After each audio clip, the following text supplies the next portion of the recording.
Mona, Mona, Mamuna, Moana, Mamuna, Mona, Mamuna.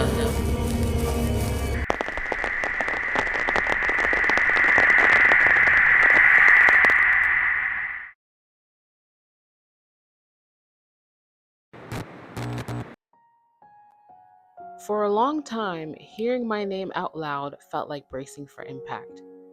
It felt like I was always in motion, walking, searching, just trying to find my way back to myself through my name. I hated the taste of it in other people's mouths, and I couldn't stand the way it would catch on their tongue and how they stretched the wrong syllable until it sounded like someone else entirely. Mamona, they would say, as if they couldn't trust their own mouth to say it right.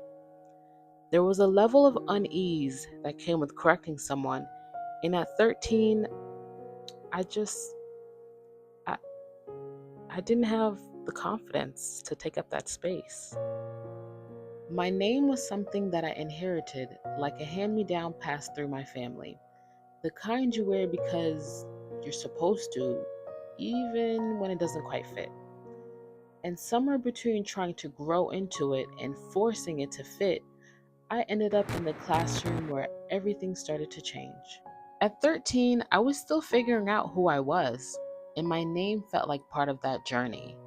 At home, it sounded different. My family had nicknames for me that felt warm and familiar.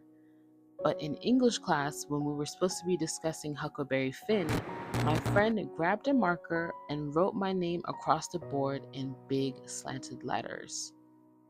Then she paused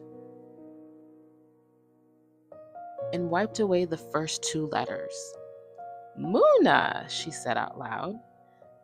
I didn't correct her, and I really didn't hesitate. I just nodded and smiled. And for the first time, my name didn't feel like something I had to grow into. It felt like something I could grow with. Looking back, I think that was the beginning of me seeing my name differently.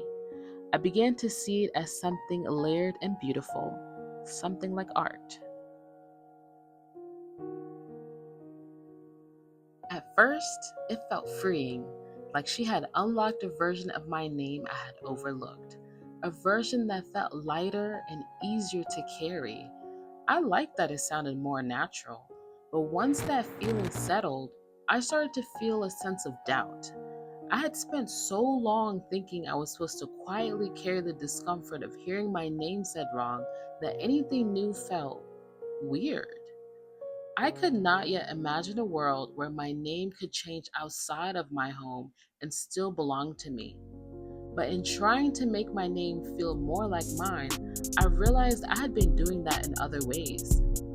For years, I gravitated towards people who understood what it meant to have roots somewhere else and towards spaces where I didn't have to over-explain my existence. As I got older, I learned that I was allowed to take up space. I was allowed to change and I was allowed to evolve. And somewhere along the way, my name began to feel the same. It became something that no longer feels like a hand-me-down. It feels tailored.